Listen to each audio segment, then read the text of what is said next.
Ben, pois, polo que vexo por aquí, estamos xa, penso que casi todo o mundo. Entón, se vos parecimos comezar, moi boa tarde a todos e a todas as persoas que nos estade seguindo. Benvidas e benvidos á segunda sesión de Tempo da Psicoloxía. Como sabedes, son unhas xornadas organizadas polo Colexio Oficial de Psicoloxía de Galicia e pola Facultade de Psicología da Universidade de Santiago, no que desta volta pois se trata de afondarmos de varios puntos de vista, sempre coa psicoloxía no centro, sobre o impacto da pandemia e a pegada psicolóxica, neste caso do coronavirus.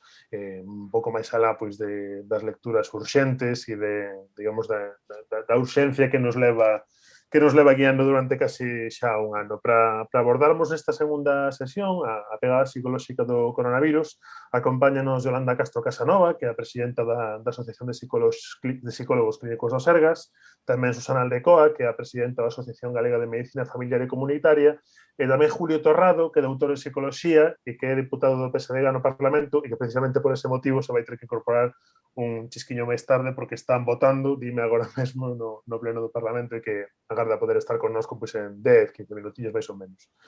Co cal, se vos parece, Yolanda, Susana, bueno, moi boa tarde as dúas, antes de nada. Hola, boa tarde. Hola, boa tarde. Eu quería vos propoñer comezar, sei que o tema é amplísimo porque falar da pegada psicolóxica do coronavirus é prácticamente falar de todo o que nos está sucedendo.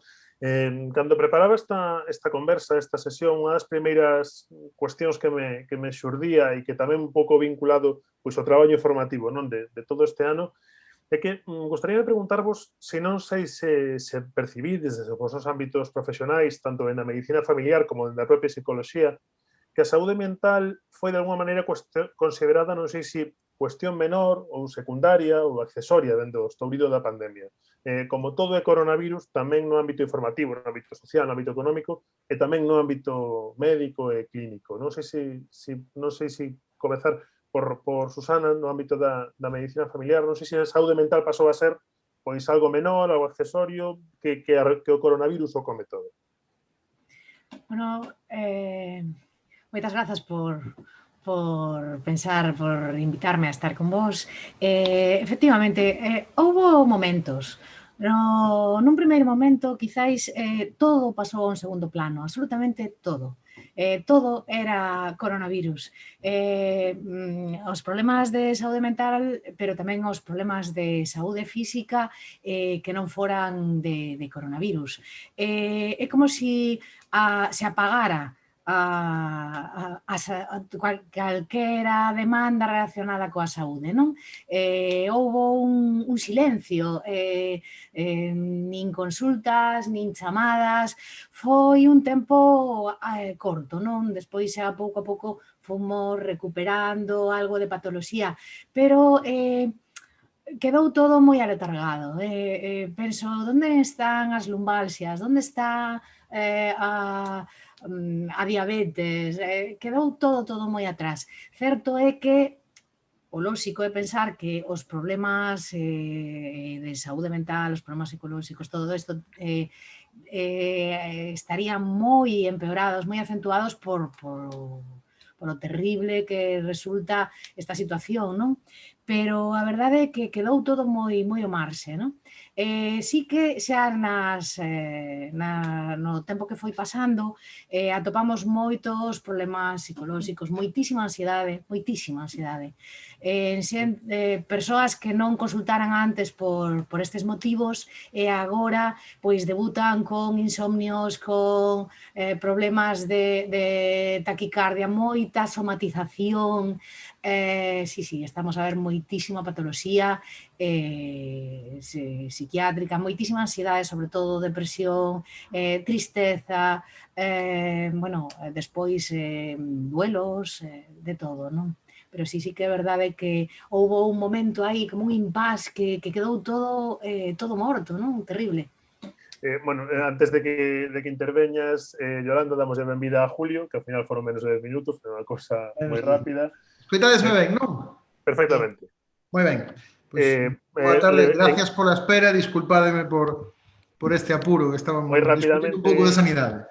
moi rapidamente acabamos de comezar, Julio. Estábamos a falar precisamente de se a saúde mental foi, dende o estorido da pandemia, considerada de alguma maneira cuestión menor, secundaria, accesoria, non? Dentro do propio sistema sanitario, e ella dá a palabra agora precisamente nesa liña a Yolanda, que non sei, dentro do ámbito xa máis, digamos, da psicoloxía, se tamén o percibistes así, se como comentaba Susana, pois efectivamente estaba xurdindo, non? Patoloxía vinculada a saúde mental, tanto xa persistente, preexistente, como vinculada pois, aos propios efectos da pandemia, pero que estaba quedando pois, iso, como algo accesorio, como algo fora do radar, por así decirlo.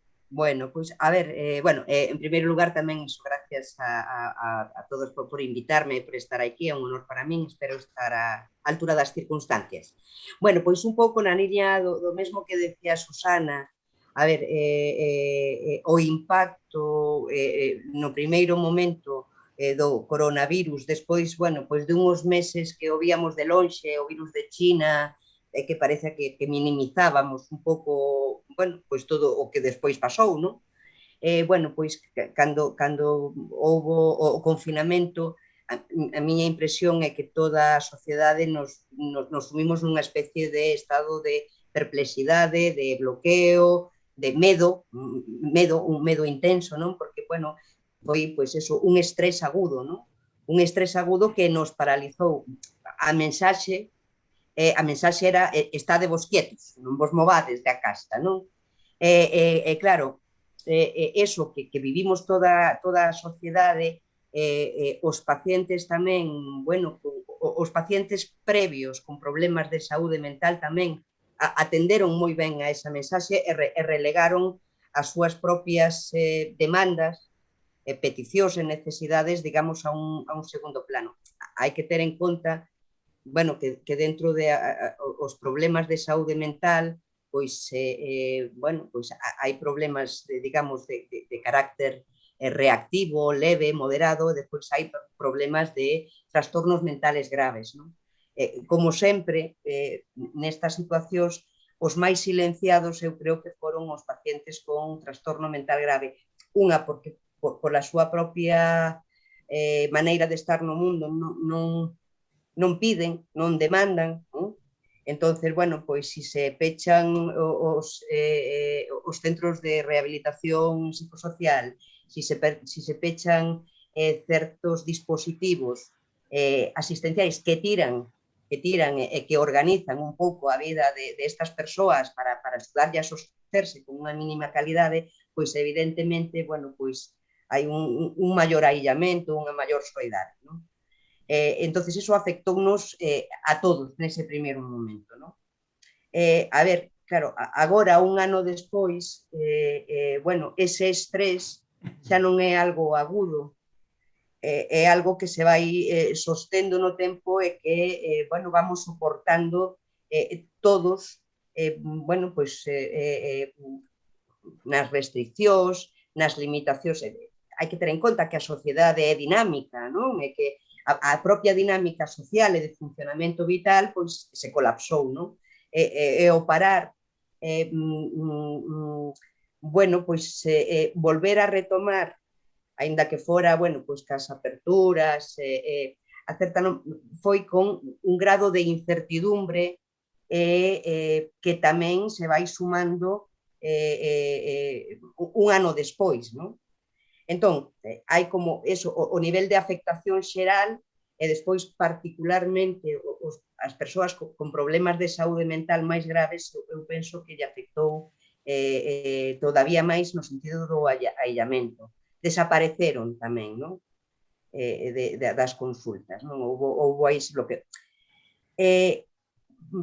Progresiva, a mí me chama a atención, a ver, por un lado, hai como unha especie de a nivel de medios de comunicación, o sea, a idea do impacto psicolóxico da pandemia, as reaccións emocionales, o sea, a nivel de medios de comunicación, eu penso que había como moita voz aos problemas emocionales derivados, pero na miña sensación, a nivel, digamos, de organización sanitaria, isto non se traduxo en planes, en organización, en aumento de recursos para atender todas estas necesidades, que ao cabo do tempo van salindo dependendo do grado de afectación directa máis ou menos directa que teña cada grupo dentro da sociedade.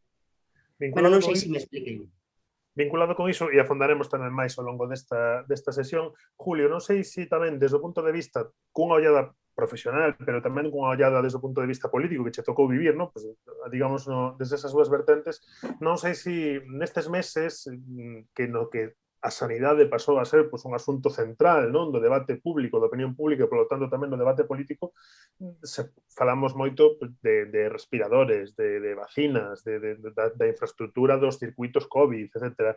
Non sei se ata que punto houbo oco, vos sentistes, digamos, capaces ou non foi posible inserir esta derivada da saúde mental no debate político para decir, igual que outro tipo de patoloxías, e tamén se comentaba agora tanto por parte de Yolanda como de Susana, de decir, ben, pois, agora mesmo a emerxencia está claro cal é, pero hai outras derivadas, como pode ser a saúde mental, que tamén ten que ser atendida. Bueno, eu creo que aí apuntas ben. A verdade é que eu creo que o que cacei de Susana era, como ademais xa teño escoitado moitas veces, sempre resulta moi difícil discutir algo que di porque plancha todo de maneira que me gustaría contalo a min así, pero non é fácil. E creo que Yolanda acertou bastante. A ver, o problema é que a saúde mental non é a irmán menor durante a pandemia e que en moitas ocasións ven sendo a irmán menor sempre dentro do sistema. Eu teño, bueno, por de formación profesional igual lle poño especialmente máis ímpetu ou intensidade aos debates sobre saúde mental no Parlamento, menos dos que deberan, son menos dos que deberan, pero sempre argumento, e ás veces incluso ata recibín algunha crítica por decilo, que a saúde mental é a irmán pequena e durante a pandemia foi a irmán pequena pero casi recén nacida, porque desapareceu do debate racional.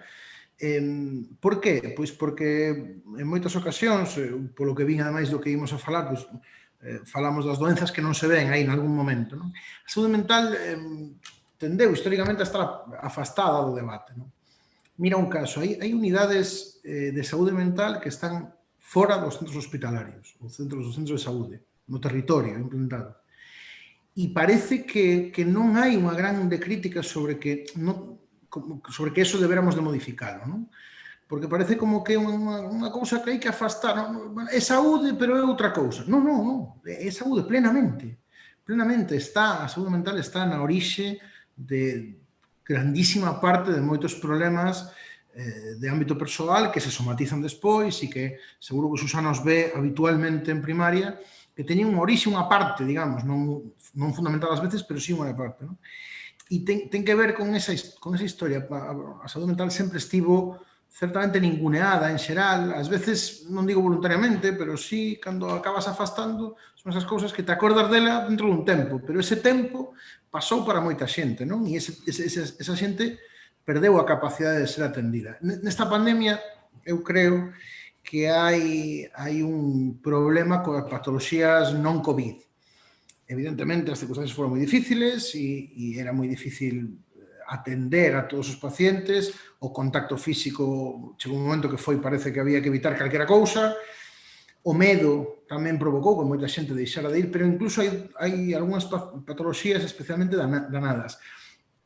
Penso nas tempodependentes, particularmente oncoloxía, non? Que seguiu os tratamentos, pero perdeu capacidade diagnóstica, digamos, a detección, perdeu capacidade. E a saúde mental, porque a saúde mental é probablemente un espazo onde perdemos moitísima capacidade, os clínicos perden moitísima capacidade de traballar ben cando se perde o contacto directo. Hai moitos pacientes que un dos problemas que poden ter asociados é que teñen moita dificultade para ter un tratamento continuado por si mesmos, necesitan de apoio. E a pandemia provocounos tamén unha desatención social, un desapego social. O propio desapego social é un problema en si mesmo.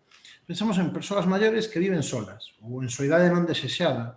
É xente para as que o contacto social é enorme. Que lle pasa a unha persoa maior cando entra nun hospital para unha operación, para o que sexa? Desoriéntase. Acaban perdendo a noción do tempo, do sitio, do lugar. Isto pasa porque deixan de estar no seu lugar e levan moi mal o estrés. Son persoas maiores, costalles máis adaptarse. A pandemia pasou igual, pero isto pasou a moita xente na súa casa. E non teñen contacto con ninguén moitas veces. O contacto telefónico non sustitúe para moita xente. E isto ninguén falou deso, non? E eu creo que é necesario ser conscientes de que estamos ante unha pandemia retardada. Vai explotar clínicamente á vista de todo o mundo un problema que está xerminando agora. E temos diante unha bomba de reloxería, perdón pola expresión, que, bueno, eu diría sempre, algúns queremos ver e tal, pero non quero facer lecturas de parte, que non está vendo esta sociedade porque os que temos que transmitilo igual non os vamos facer ben e porque a actualidade e a ausencia domina o todo, non? Pero hai unha pandemia latente, e vai explotar, e para algunhas cousas estamos chegando tarde. Vinculado con isto, Susana e Yolanda, credes que puido haber tamén, ou atopastes vos con iso a hora de, digamos, de confrontar cos pacientes un punto de culpabilización, é dicir, non vou ir eu ao médico, non vou ir eu a consultar por isto, que tampouco é para tanto, aí está a xente morrendo de COVID, por falar en termos moi simples, non vou ir eu porque teño un pouco de ansiedade, non vou ir eu porque me sinto pois que esta doenza de saúde mental que tiven hai un tempo, pois sinto que estou un pouco peor. Atopastes vos con iso tamén? Moitísimo, exagerado. Sí, de xeito falamos cos pacientes para decirlles, pero por que non ves, por que non chamas, por que non consultas, non? Como que non, coa que está a caer, non? Pois non, coa que está a caer non, ti tes a túa patoloxía, tes que cuidala, te apareceron síntomas novos, tes que comentalos, temos que miralos, temos que facer isto, é día a día, e sigue todavía agora, non? Hai unha mensaxe que a mí me dói moitísimo, que é que non podemos ir. Como que non podedes ir? Por que quen dixo que non se pode ir aos centros de saúde, que non atendemos os pacientes? Isto é tremendo, a mí me doe moitísimo, porque non é certo. Sí que é verdade que inicialmente tentamos frear toda esta demanda demorable, non? Para priorizar, pero é como que quedou aí a mensaxe de non podemos consultar por nada que non sea COVID, e non é certo, calou moitísimo. Entón, cando chaman ou cando falan, cando veñen, din, claro, é que non quero molestar. Isto é continuo, non? Pero como molestar? Temos que cambiar esta mensaxe e non sei moi ben como. Pois efectivamente, a ver, tamén había como moito medo a contaxiarse se se iba aos centros de saúde, non? Entonces, moitas veces eso facía que as persoas minimizaran o seu sufrimento, xa sea psíquico ou físico, pois porque, bueno, xa irei mañá, a ver cando mellora a cousa, porque había tamén un pouco o temor a ter que ir por urgencias ou ir a un centro e contagiarse. Eso está pasando aínda.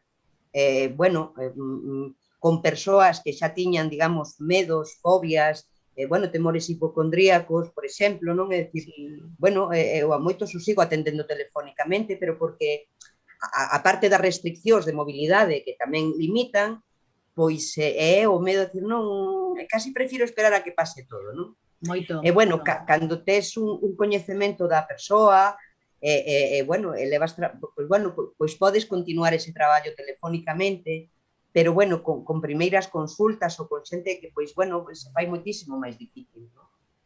Se me permites, sobre isto, porque isto que di Yolanda é tremendamente interesante. A min pásame que me comentan moitos compañeiras profesionais que os propios pacientes nesta época exageraron o feito de darlle menos importancia á súa patoloxía. É dicir, consideraron que eles o meu non será para tanto, non? Antes de David, claro, está morrendo a xente, claro, ante a morte parece que todo o demais é menos importante, non? Pero claro, estamos falando de pacientes que moitas veces tamén teñen máis dificultade para avaliarse a si mesmos, porque precisamente pode ser unha liña do problema. E eu non sei se Yolanda percibiu isto en gran medida ou non, non? Sí, porque, quero decir, a ver, somos seres sociales, non?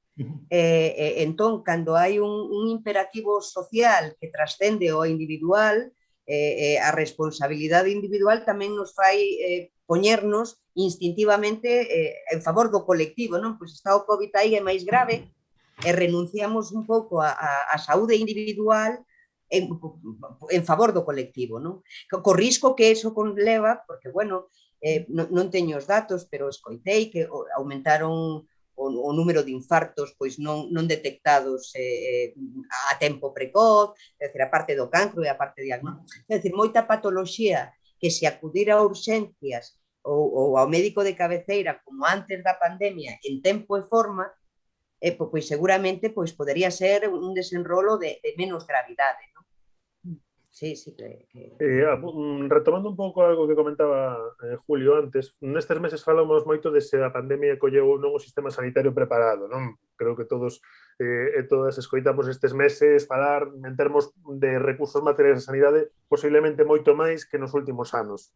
Pero o certo é que as persoas que traballades no ámbito concreto da saúde mental, tamén no resto do sistema sanitario, villades alertando que esas deficiencias estaban aí, que de alguna maneira a pandemia veu a amosarnos as costuras, non? Que o persoal sanitario estaba a amosar. Isto está aquí, cando suceda algo, ímolo ver todo o mundo. Non sei se considerades que isto serviu para amosar esas costuras ou que tampouco, porque tamén a pandemia, o propio coronavirus o tapou. Volvo a pensar outra volta na atención á saúde mental. Non, retomando tamén o que comentaba Julio, é case un lugar común, non? De decir, ben, que é irmá pequena, é que é irmá desatendida, é irmá que non se ve. Neste caso, a nivel de recursos materiais e persoais, por suposto.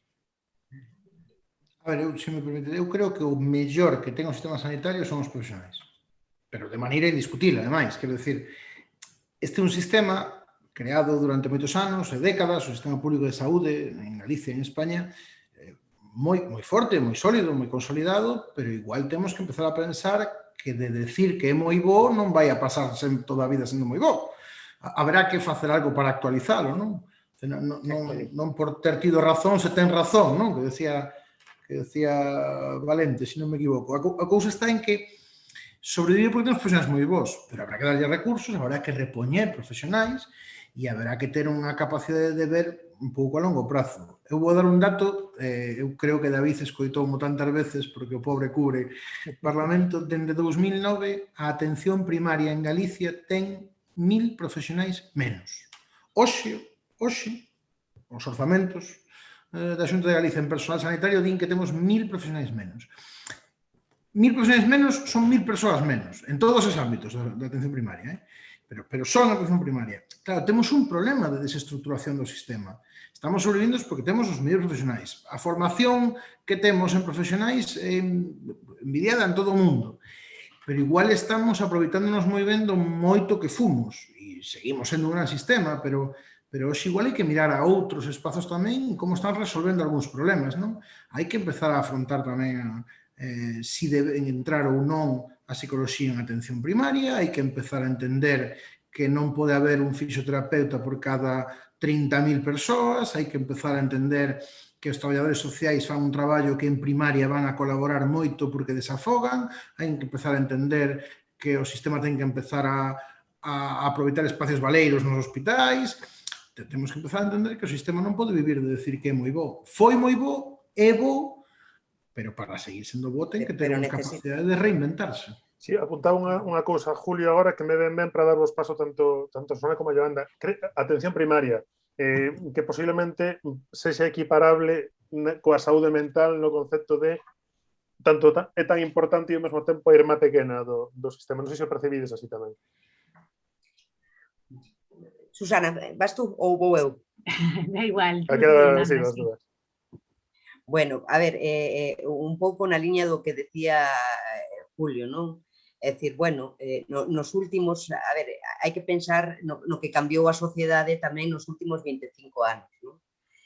O sistema sanitario, bueno, pois se foi construindo, bueno, chegou a ter a súa calidade, pero penso que, digamos, a maior reconversión foi en inversión tecnolóxica, non? Bueno, porque efectivamente, bueno, pois foi tamén a era todos os anos do desenrolo tecnolóxico, non? E iso incidiu na creación de modelos hospitalocéntricos, non? É dicir, en detrimento de unha atención primaria comunitaria cercana ao ciudadano e que favorecera a accesibilidade a atención especializada, pero con medios, con recursos. Entón, bueno, hai tamén que ter en conta que, digamos, desde a crisis económica do 2008, todos os recortes que se fixeron en sanidade non se repoñeron, non se repuxeron, non? Por exemplo, a nivel de psicología clínica, pois eso, nos últimos 10 anos só houve 3 incorporacións de psicólogo clínico a toda Galicia. As ratios siguen estando moi, pero moi por debaixo do que están no resto do Estado español e, por suposto, no que están países europeos, Inglaterra. É dicir, aquí temos unha tasa, vou a coller o dato, por 100.000 habitantes de profesionais desta psicología clínica somos 3,7 por 100.000 habitantes. A ratio do Estado español é de 4,8. Entón, que quero dicir, xa eso xa nos pon a Galicia en unha situación de inferioridade clara, non? A hora de poder ofertar accesibilidade tanto aos compañeiros de atención primaria como aos propios ciudadanos e outras especialidades médicas, non? Claro, nese sentido, vimos moi mermados. Sí, no, que decía, nese sentido, Susana, non sei ata que punto se converte en unha posibilidade real, digamos, remitir esa atención primaria a un profesional especializado de psicología para un seguimento, digamos, adecuado ou mínimamente constante. Ata que punto é ciencia ficción? É ciencia ficción. É ciencia ficción. A realidade é que hai moito tempo, pero cada vez máis. Cando pasan meses ata que tes acceso a un psicólogo. E despois sabemos que o tempo que teñen para dedicar a cada un destes pacientes, que a recita, non? A continuidade da atención é ridícula, non? Que é imposible. Como van a facer cos que son? E coa poboación que temos. É totalmente imposible, non?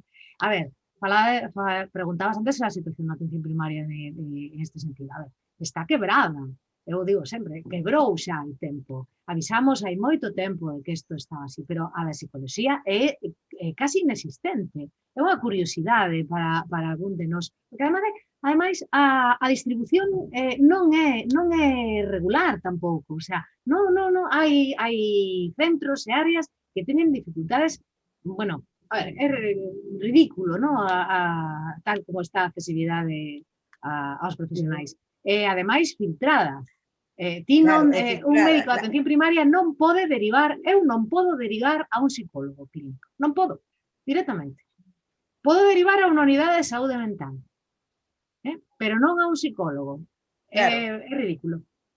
Claro, e iso, a ver, quero dicir, bueno, pois iso obriga de algún xeito aos médicos de atención primaria a tratar cas ferramentas que teñen problemas que o mellor se poderían solucionar dun xeito menos iatrogénico, se pudera haber unha derivación directa, pero como, bueno, en realidade as listas de espera para a psicología clínica están enmascaradas, porque son de moito máis do que constan, porque, bueno, pois a primeira derivación pois se fai a unidade de saúde mental e o profesional psiquiatra, non? Confundindo dous perfiles profesionales que son diferentes. Nin máis, nin menos, pero diferentes, non? Ese é o primeiro gran erro. Claro, este é o primeiro. Claro, somos profesionais da psicoloxía, especializados en psicoloxía clínica, pero psicólogos, non? E a nosa maneira de entender e abordar os problemas emocionales, xa sean derivados de trastornos mentais graves, con etiqueta diagnóstica, ou de problemas emocionales derivados da pobreza, da falta de traballo, do medo, da incertidumbre, de non poder, bueno, pois das cousas da vida que tamén que nos tocan, bueno, pois cando se tratan como si foran enfermedades, pois o non darlles a solución adecuada, bueno, pois poden empeorar, se cronifican, bueno, así temos tamén toda a rémora despois, non? Claro, Sí, Susana, pedías a palabra. Sí, con isto que estás a dicir, no COVID, moitas dos problemas que aparecen son en persoas que non teñen enfermedades previas de saúde mental, pero sí que teñen circunstancias terribles, de soidade, de perda de emprego, de medos. Aí o vosso papel é crucial e non temos a posibilidade de contactar con vosco para facer este seguimento, esta actuación, non? Bueno, nos desde a asociación levamos anos xa pedindo, bueno, entrevistándonos, facéndolle propostas á Consellería para a nosa inclusión en atención primaria. Non é agora co do COVID, xa o viñamos facendo a asociación desde fai anos e argumentando de xeito contundente, con rigor, con evidencia científica, seguindo as consideracións das guías clínicas e das guías de boa práctica clínica, non? Pero a resposta casi sempre ou paternalista, bueno, lo estudiaremos, bueno, sí, lo entendemos, sempre... sempre un pouco derivando a sois los hermanos pequeños, ya se hará lo que se pueda, ¿no? Bueno, entón, así, de aqueles... A COVID, a pandemia, situou moitas cousas no seu lugar, non? É unha delas o que falas, non? Falamos, que pasou na pandemia? Temos moitos máis problemas nestas cuestións? Pois sí, moitos. E como os abordamos? Pois como podemos, porque a realidade é esta, non? Sí, non sei, precisamente, co que estabades comentando agora, non? De que hai, digamos, unha interrelación, digamos, prácticamente transversal, como sempre a houbo, pero tamén da pandemia, entre a derivada social, non? A derivada económica, a derivada socioeconómica da pandemia e a doenza mental, ou a posible doenza mental. Non sei se credes que se abordou, e tamén falo socialmente, xa non só dende o propio sistema sanitario, tamén dende o ámbito, digamos, da opinión pública, e aí tamén lle lanzo a pregunta a Julio por estar con pé en cada ámbito, digamos, non? Ata que punto unha cousa deriva da outra, non? Ata que punto o deterioro, digamos, socioeconómico ligado á pandemia puido acabar inferindo nisto tamén. Bueno, a ver, eu son psicólogo social, por lo tanto vou aquí barrer para a área. Somos contexto. As persoas somos contexto. Nunha situación de crise, incorporamos os elementos da crise a nosa maneira de ver o mundo. E ante un escenario contextual duro, acabamos tendo máis problemas. A crise económica de 2008, 2009 e os anos posteriores alimentou unha entrada de problemáticas nos servizos de saúde mental probablemente en toda Europa de maneira notoria, especialmente nos países máis afectados, aí está España entre eles, non?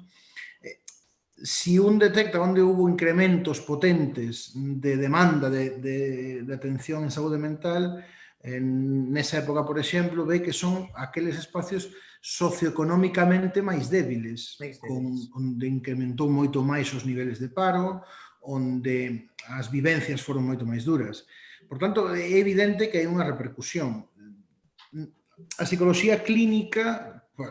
Estou falando entre xente que sabe desto moito máis que a min, pero pensando en alguén que non soubera e que o atende por interese puro de coñecemento. A psicoloxía clínica moitas veces se entende como que é o ámbito onde se trata unha problemática de xente que está moi mal e que non está na realidade, para nada. A psicoloxía trata sobre as conductas humanas que veñen determinadas na súa maior parte por unha situación social que todos vivimos, que se enfocamos de maneira distinta e desenvolvemos as capacidades persoais distintas para afrontalas. O único é que existe unha patoloxía que moitas veces, por estar oculta a saúde mental e por non falar suficientemente dela, tardamos en darnos conta si é que nos damos conta. Pero o único que estamos é reflexando na nosa maneira de actuar e de ver o mundo o contexto no que vivimos, non? E por eso volvo ao inicio, nós somos contexto e, por tanto, isto é evidente. A psicoloxía social xa demostrou que somos capaces de facer calquera cousa. A conducta humana é prácticamente capaz de chegar a calquer punto se se dá o contexto adecuado. E isto para ben e tamén ocorre para mal. E moitas veces, porque todas, evidentemente, sin que a persoa, sin que o suxeito sexa, non digo consciente, pero, dende logo, sin querelo. E acaba vendose nunha espiral de dificultade, non? E a mellor non detecta exactamente o momento en que, pero sí que o contexto o evalúa, non? Por iso eu creo que aí hai que entender que o mundo no que vivimos determina como nos comportamos e iso determina tamén, en maior medida, o noso tema de saúde mental. Estánme chamando para votar. ainda vou aguantar 2 minutos e entro para votar, voto, perdemos e volvo. Perfecto. Xa vos lo adianto, pero bueno, en fin, que vos vou contar. Sí, pois pero nada, ainda teño un par de minutos. Susana e Yolanda, bueno, que dicir, non existe calquera das dúas que a respecto deste asunto. Que preguntaches, David? Sí, estábamos falando, digamos, de como a problemática, digamos, social e socioeconómica pois acabou tamén impactando, pois, que digamos que non só acude pois persoas que xa tiñan pois, un diagnóstico, senón vinculado a isto, non? A ver, claro, está claro que eso, antes falaba un pouco da afectación xeral que temos todo polo cambio de rutina, pero despois, digamos, toda esa situación vai afectar particularmente máis a uns grupos que a outros, non? Entonces, bueno, desde a miña opinión, o grupo, un dos grupos máis afectados son as persoas maiores. Non só, bueno, o tema das residencias, bueno, todo o que sucedeu na pandemia, que as residencias e que a xestión, bueno, creo que está claro que saliu nos medios e que se visualizou, pero, por exemplo, a cantidade de persoas maiores que viven solas e que por mor da pandemia pois veron interrompidos as súas actividades fora da casa, ao seu contacto familiar cos netos, cos fillos, as actividades fora da casa, bueno, pois eso vai a incidir tamén en un aumento de tristeza, un aumento de angustia, de medos tamén, non?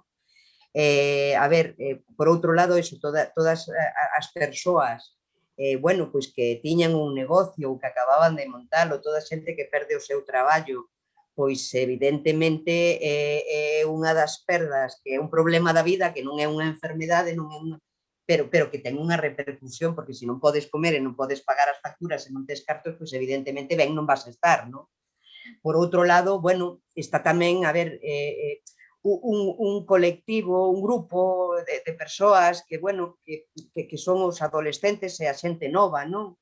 Que claro, que toda esta situación tamén trunca, digamos, un desenrolo saudable, non? Porque, bueno, na época da vida na que o grupo de iguales e as relacións sociales é, digamos, o motor da súa vida, o impulsor dos seus proxectos de vida, das súas... Quer dicir, todo eso queda tamén parado, non? Bueno, sairán adiante porque será a xeración que lles tocará un pouco bregar e loitar co que quede, non? Pero, bueno, probablemente a nivel, bueno, pois o incremento de número de suicidios ou de intentos de suicidios en xente nova é impresionante, o aumento de causas de...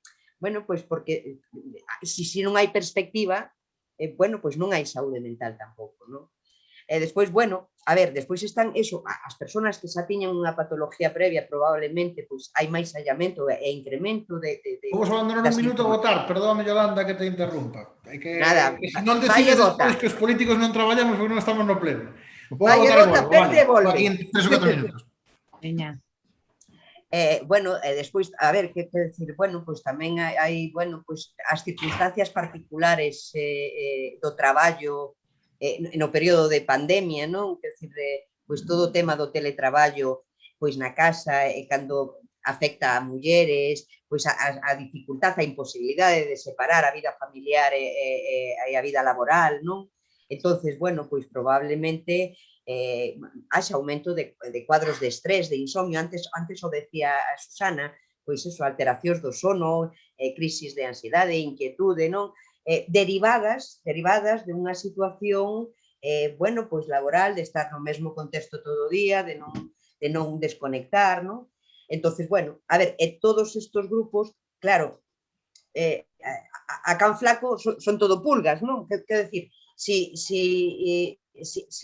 todas estas persoas tuviéramos unha situación socioeconómica, laboral, vital, de vivenda, de habitabilidade, pois dun nivel medio alto que, bueno, que puderamos afrontar o medo, a incertidumbre, a inseguridade con máis garantía, pois digamos, a derivación emocional sería menor. Hai que pensar que, bueno, pois que os criterios de equidade pois tampouco, non toda a sociedade ten os mesmos medios. Ainda que contra o final da sesión daremos paso especificamente ás preguntas, pero hai un par delas, polo menos, que xa se fixeron que están vinculados a isto que estás comentando, e máis concretamente a cuestión da prevención do suicidio, non? Coméntenos unha das persoas que nos está escoitando que precisamente na anterior crise económica a posteriori, non? Se puxo moito foco en que non se previra, tamén outras persoas que nos está seguindo indica ata que punto pois non sería necesario comparado con, igual que se chama moito a prevenir os accidentes de tráfico, non? Pois, decir, ata que punto non habría que poñer o foco na prevención nun momento como este, non? Que é unha crise moi específica, pero unha gran crise social tamén. Bueno, a ver, fai 15 días precisamente a Asociación de Psicólogos Clínicos do Sergas, fixemos unha xornada, a nosa primeira xornada virtual tamén, que iba sobre todo, se titulaba As aristas do suicidio. A nosa asociación, decidimos empezar por ese tema porque é un dos temas que, que prevemos que poda aumentar a prevalencia nos nos derradeiros tempos. Xa se viña arrastrando, é un tema. A ver, o Plan Galego de Saúde Mental que saliu, pois un pouco en abril, en maio, en junio, despois un pouco de todo o tema COVID, contempla a creación de unidades de prevención do suicidio en todas as áreas sanitarias. A día de hoxe hai solo unha funcionando en Ourense, que foi unha experiencia piloto que leva máis de 10 anos funcionando, e de feito, nos contou a psicóloga un pouco todo o desenrolo. Parece que desde eso hai intención de crear unha unidade en cada área, pero se está facendo tamén de xeito moi desigual, non hai espacio para que os atenda. De feito, en algunha área creo recordar que hai profesionales contratados para facer unidades específicas de prevención do suicidio, pero que non están atendendo pacientes. Pois porque a cuestión de organización, de planificación, sigue sendo como moi todo a salto de mata, non? Sí, Susana, entendo que tamén no ámbito da atención primaria tamén neste eido sodes o primeiro rompeolas e posiblemente non podendo abordar todo da maneira que vos gustaría, non? Con tan detamento que sería preciso. Sí, respecto para completar un pouco o que falabades antes dos grupos, eu tamén resalto os migrantes. Houve un patrón moi peculiar no comportamento desta poboación, que determinados colectivos desapareceron, non acuden directamente á consulta, desapareceron de forma completa, sobre todo os migrantes de África subsahariana, que non están. Despois está tamén a tremenda situación que están a viver a xente que xa coa precariedade que tiña e a dependencia familiar que hai nos seus países de orixe, que dependen deles, desa economía moitas veces pois irregular, coa que teñen que subsistir aquí, pois esta xente está a sufrir moitísimo. Falabades do suicidio, sí que temos escoitado moitas situacións tremendamente de risco en estes colectivos. Me acordei agora que falabas desto, non? Os rapaces novos, falabas desta xente xove, pero os adolescentes en concreto, os máis novos nos que atendemos nas consultas de atención primaria, terrible. A pertenza ao grupo, para eles que é a súa vida, está truncada, a convivencia nas casas, coas familias, das que de algún xeito están intentando separarse un pouco, empezar a independizarse, a ter a súa... Todo está truncado.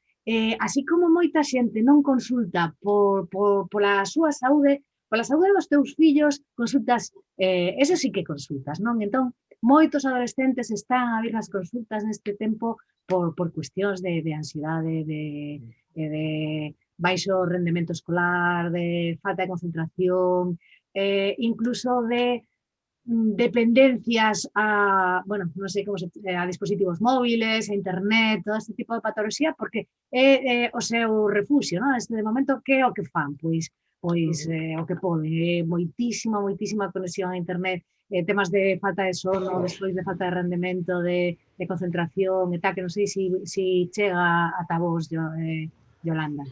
Sí, a ver, bueno, eu non conozco os datos das unidades de saúde mental infantil e juvenil, pero xa tamén veñen arrastrando desde lonxe pois unhas listas de espera bueno, imposibles e despois un pouco o que decías ti, digamos, despois as ratios que hai para poder facer unha continuidade do tratamento axeitada, a indicada, que teria que ser, bueno, pois non se poden manter, non? Entón, bueno, pois é poñer parches, non? Se deberían incrementar tamén moito os recursos de atención á infancia e adolescencia, non? Porque, bueno, pois porque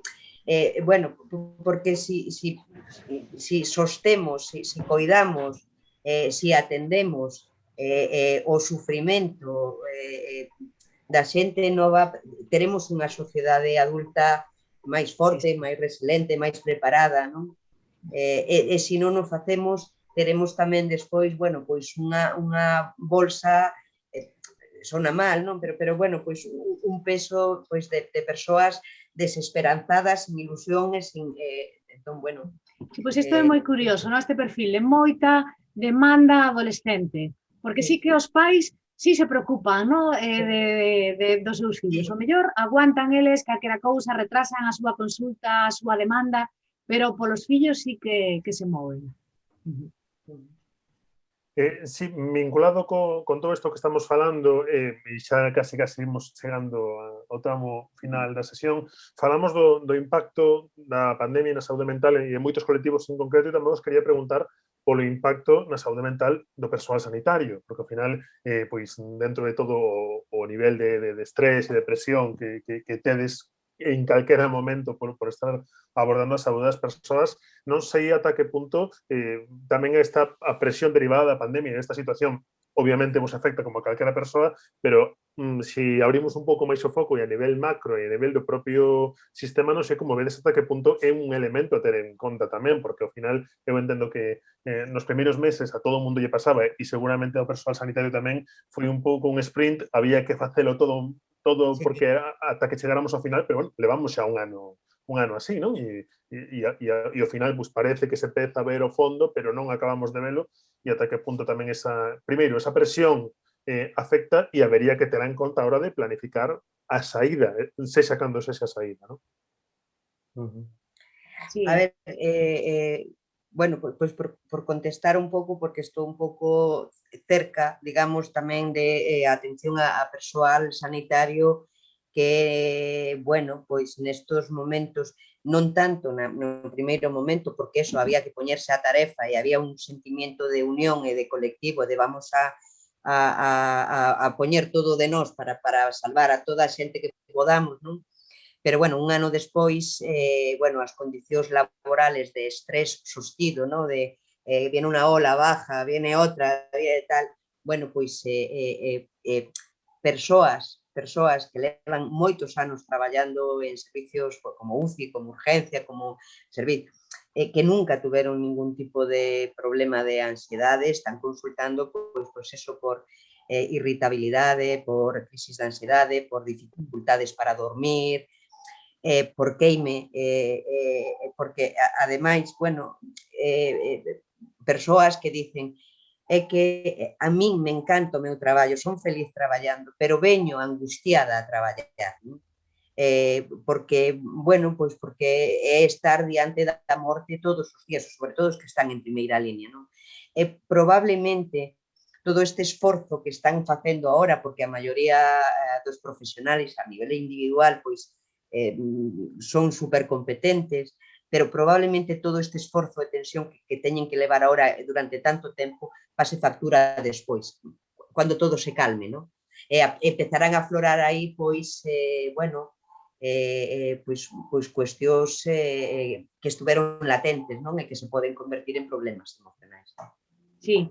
A ver, a situación que falas recorda moito a do hospital. En primaria, a miña percepción é un pouco diferente.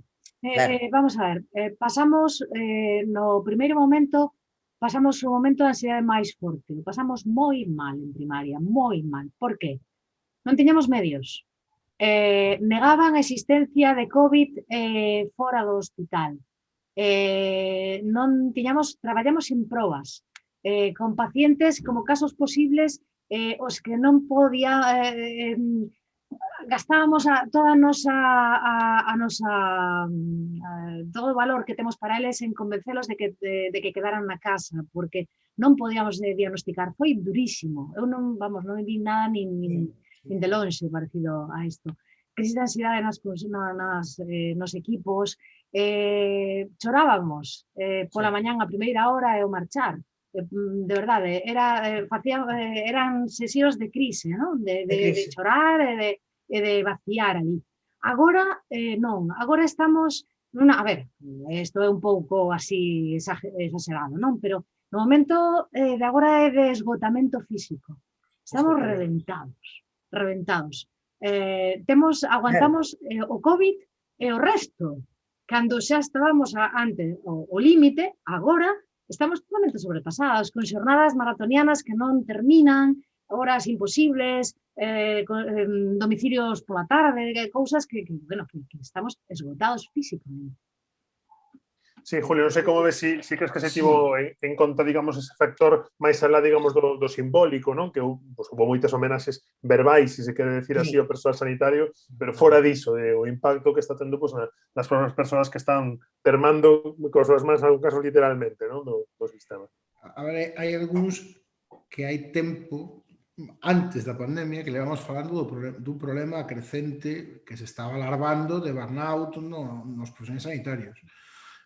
Especialmente, aí o decía Susana, no ámbito de primaria é moi grave porque hai situacións moi estresantes, cando falamos de datos parece que non estamos falando de realidades duras, pero cando decimos que hai, en moitos casos, profesionais de primaria que ven a máis de 50 pacientes ao día, significa que sin parar, nin para ir ao baño, teñen que dedicarlle durante 7 horas 5 minutos a cada paciente, que é imposible, porque unha persoa maior tarda 5 minutos en desvestirse, si ten que facelo. Entón, estar sometido á tensión de ter que facelo todo tan rápido, perder calidad, saber que estás facendo o teu traballo de maneira incompleta, que non estás contribuindo de verdade, e te estás dicindo que estás despachando pacientes, provoca problemas. Claro. Os profesionais que están en hospitais, enfermeiras, van aos hospitais que as contratan eventuais, David, ti coñeces, en Praza tedes feito traballo periodístico sobre isto abondo, que as contratan por días, por semanas, por horas, ás veces, que entran hoxe nun servicio, mañan noutro, xente que está traballando de noite nunha planta e que de repente pasa a ter un contrato dunha semana en UCI, en unha UCI na que non coñece prácticamente onde está o material, que está sometido a un estrés de que un erro, porque un erro do profesional sanitario é moi grave, non? E algunha vez se coñece algún erro, que son humanos, pero fixémonos que hai moi poucos erros dos profesionais sanitarios, pero a tensión coa que se vive é elevadísima. E non sei moito tempo que falamos desto. Que trouxo a pandemia? Probablemente ao principio, e penso un pouco, non sei, Yolanda igual me pode guiar dentro da perspectiva clínica, probablemente ao principio os profesionais tiveron como estrés de adrenalina de verse tan implicados e con tanta boa vontade que probablemente fixeron un esforzo que non son conscientes sin notar o desgaste, non? Nin físico nin mental. Pero claro, cando isto se perpetúa no tempo, ao final empeza a existir. Isto que chamamos agora a fatiga pandémica en xeral da poboación, bueno, pois eso, multipliquémolo por 100, sumémoslle e despois poñámoslle que o teu traballo é atender a estas realidades. Ou poñámoslle o estrés que ten que ter un enfermeiro ou unha enfermeira que traballa nunha planta COVID nun hospital, que ademais ten que estar vendo como existen colectivos de negacionistas ou xente que se salta as normas porque sí, cando todos os días está vendo directamente a realidade e está pensando, eu estou deslomando para non facer nada. Moitos destes profesionais contaxiáronse e isto é un medo e ademais que ao estar contaxiados estiveron 14 ou 20, ou depende do tempo que pasaran mal, pechados nunha casa, aillados, nunha habitación, aillados da súa familia, para logo, ao sair daí, o día seguinte, empezar a traballar asistindo enfermos, outra vez de COVID. Quero dicir que son unhas situacións que é moi difícil de imaginar e, por tanto, hai un problema alargado. O sistema sanitario tamén basease moito en que os profesionais hai que vos son, que bondades son, que é un traballo vocacional. O vocacional tamén enferma. Tamén. E iso non podemos entregarnos, como é vocacional, pois xa farán horas demais e ademais o fan ben a gusto. Pois, nada máis vocacional que ter un fillo, e hai xente que ten fillos pequenos e ás veces hai unha hora do día que ata agradece descansar un pouco. Bueno, pois imaginemos para o teu traballo, non? Moi vocacional, pero claro, é que estamos ante unha situación e moitos levan un ano nesta situación e veñen acumulando de atrás. Por tanto, eu creo que vai haber seguro un proceso de baixas no sistema sanitario de profesionais que van a necesitar aire. E isto temos que resolver. E para resolver isto vai haber estruturalmente que sustituílos, pero ademais no traballo persoal vai haber que axudarlles a recompoñerse na súa situación. E isto non é fácil porque, primeiro, estáse negando en xeral e logo que non se está plantexando que podemos facer para recompoñer as persoas que van ver. Hai xente que leva vendo falecidos por COVID todos os días, prácticamente todos os días durante un ano. E non hai vontade, nin pasión, nin vocación que soporte eso. Eso é imposible. Estamos chegando xa case o remate. Hai algunha pregunta? Aproveito tamén para recordarles as persoas que nos están seguindo que temos a posibilidade de recibir as preguntas a través da propia aplicación. Algúnas delas eu creo que xa están respondidas, vinculadas pois á necesidade de incrementar os medios para atender a saúde mental no sistema sanitario público. E hai unha pregunta que se cadra nos abriría outro debate, pero que tamén pode ser unha boa vía para ir indo á conclusión, que si de cara a pospandemia, entendo que preguntan, non sería a hora de superar a dualidade saúde física, saúde mental, que o sistema sanitario aborde a saúde e que, polo tanto, pode haber problemas de saúde mental física das dúas ou dunha das dúas só, non? Sí, Julio, falabas antes das necesidades de cambios, non?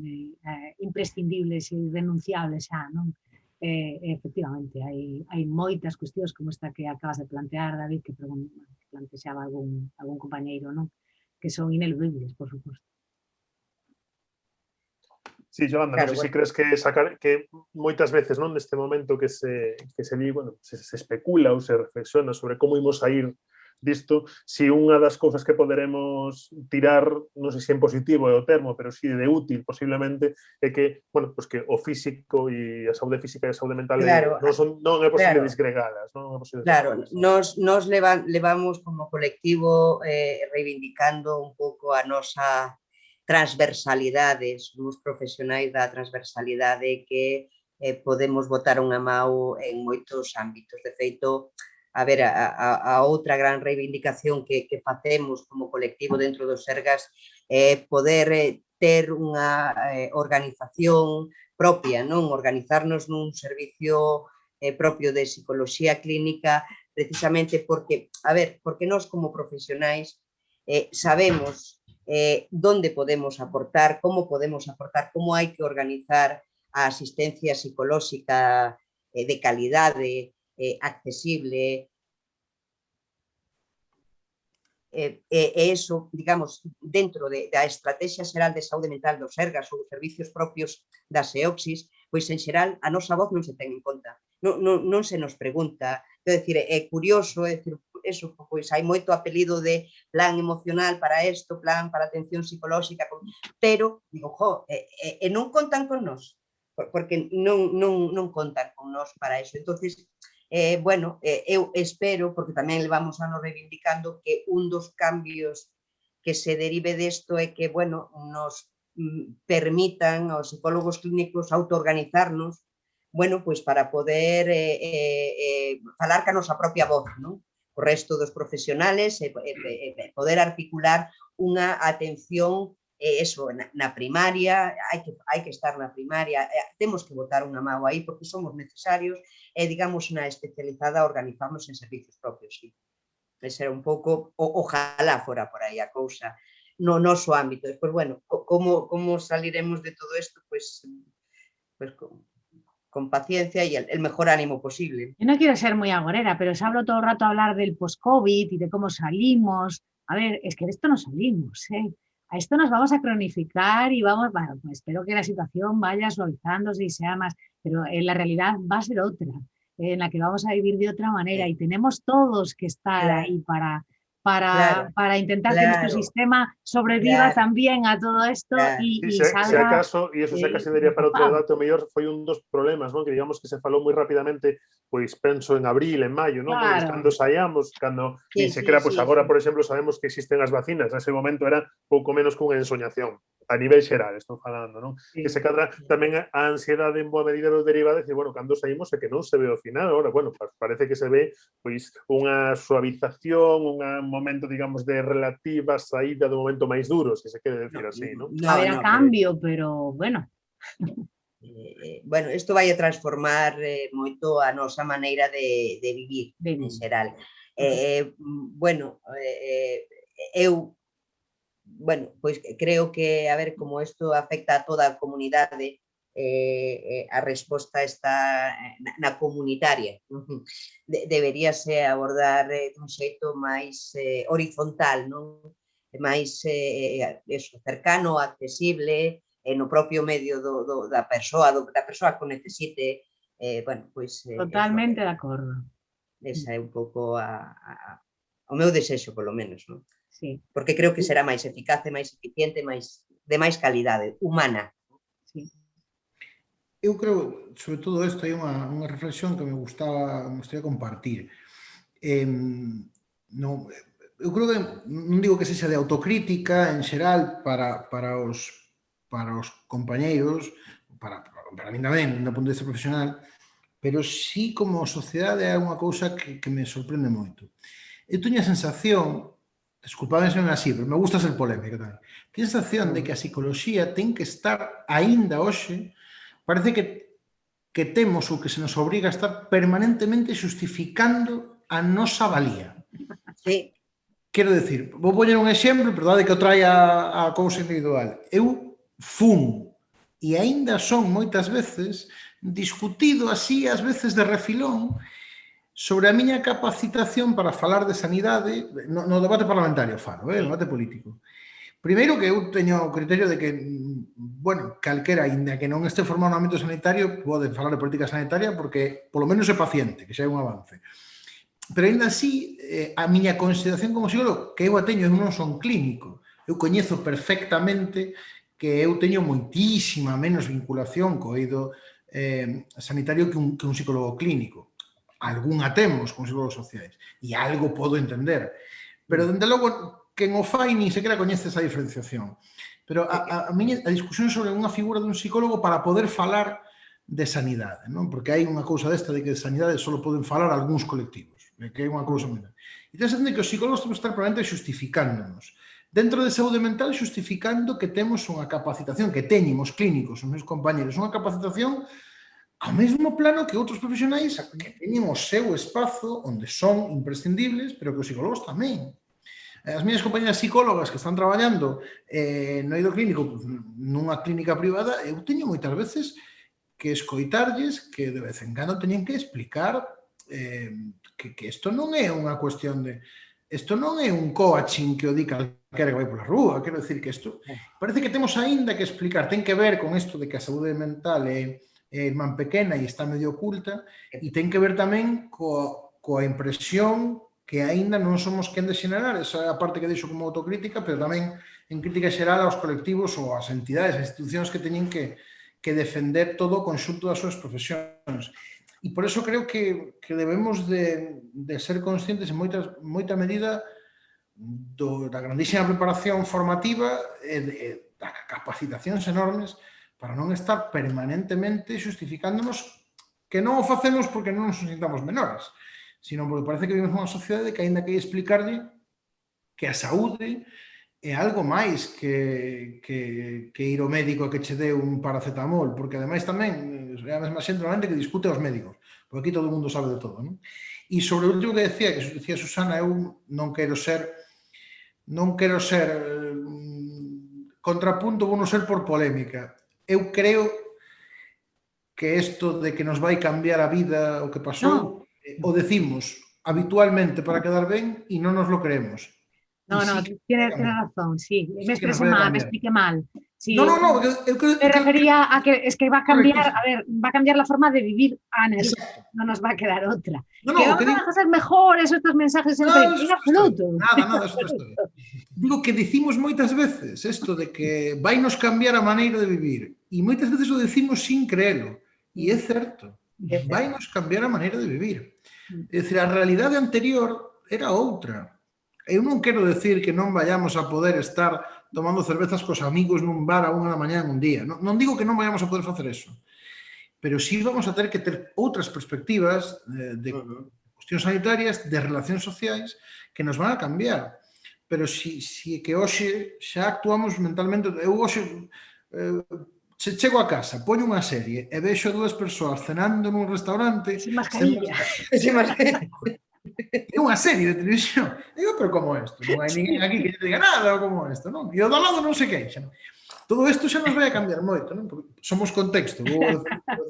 Vinculado con isto que comentabades, ahora si xa para ir encamiñando cara ao remate, hai varios comentarios vinculados a cousas que xa se falaron, sobre todo o impacto nas persoas máis mozas, no ensino, pero hai unha pregunta que eu creo que é moi pertinente e que nos pode vir moi ben para pechar, é que si o cansanzo xeralizado, falaba antes Julio da fatiga pandémica, pode tamén xa causar unha falta de, digamos, de amoldamento, de cumprimento a restriccións, que esteamos todos e todas máis irritados, máis cansos, e, polo tanto, dicir, pois que xa está ben, non? Pois se non se pode pasar o concello do lado, pois paso e xa está, ou se non podo estar co meu compañeiro dando un paseo, pois vou dar un paseo e xa se acabou, que xa está ben, non? Credes que este nivel de, digamos, de esgotamento será eso social tamén, non, pero ao mesmo tempo tamén individual pode acabar sendo contraproducente, non vou dicir para sair, pero sí para que a situación poida, bueno, mellorar ou digamos que poidamos ir desprendéndonos aos poucos do grosso das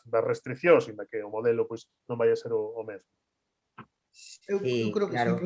Hai dúas cousas aí claves sobre isto, sobre isto da fatiga pandémica e o cumprimento. En primeiro lugar, a crispación social existente en moita culpa xerada pola política e polo discusión permanente na maior parte das ocasiones de estupideces.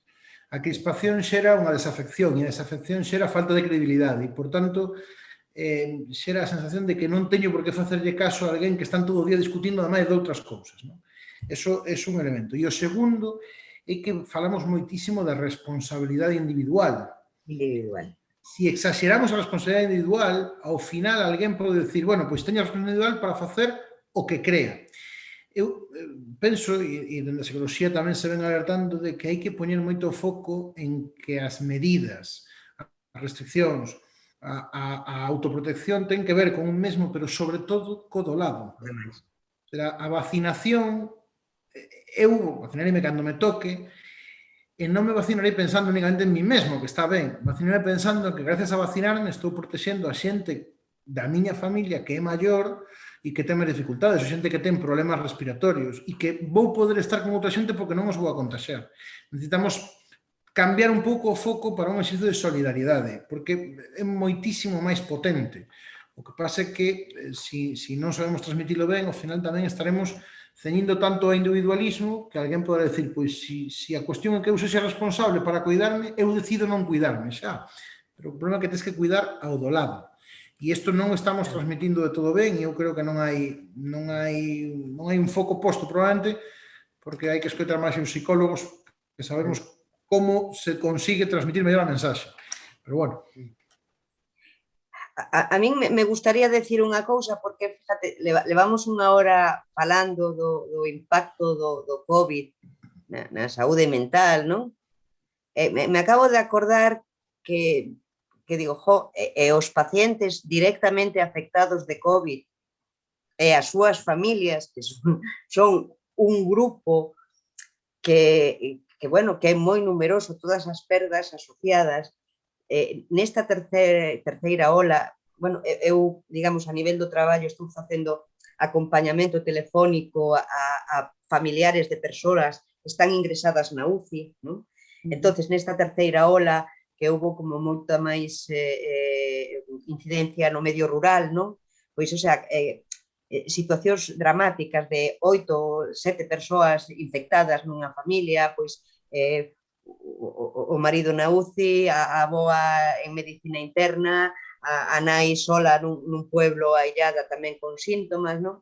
Entón, quer dizer, están angustiados. Bueno, a persoa que está con COVID sedada e analgesiada, pois, bueno, pois está aí loitando como pode pola súa vida, pero os que están, que non poden velo, que non poden tocalo, non poden visitalo, pois que o impacto tamén directo emocionalmente nas persoas que directamente están ou familiarmente están afectadas por COVID tamén importante, non? Como que se nos olvidara eso, non? Sí, totalmente. Sí, sí, es que é así. O afrontamento do final da vida é tremendo, como está quedando aí como silenciado, non? É un drama tremendo. Ben, pois quedaronnos moitos temas, algúns Sí. que tampouco abordamos en profundidade, como todo o que ten que ver coa infancia e a mocidade abordarase na sesión de mañá, por iso tampouco fomos tanto en profundidade, e só me queda pois darvos as grazas, non? Yolanda Castro, que é a presidenta da Asociación de Psicólogos Clínicos do Sergas, Susana Aldecoa, que é a presidenta da Asociación Galega de Medicina Familiar e Comunitaria, e Julio Torrado, que como nos demostrou en directo, deputado do Parlamento de Galicia, e ademais tamén é doutor en Psicología Social. Moitas grazas aos tres, moitas grazas tamén ao Colexio de Psicología e á Facultade de Psicología pola oportunidade para debater nun momento no que efectivamente hai moita crispación, co cal eu creo que falar da pandemia e das súas consecuencias con calma, sen berrar, intercambiando opinións, pois tamén xa en si mesmo é saudable. Moitas grazas aos tres e ata a próxima que haberá oportunidades. Vale. Gracias. Pois gracias a vos. Moitas gracias. Graciñas.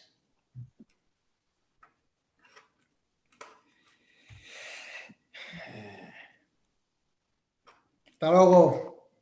Hasta logo.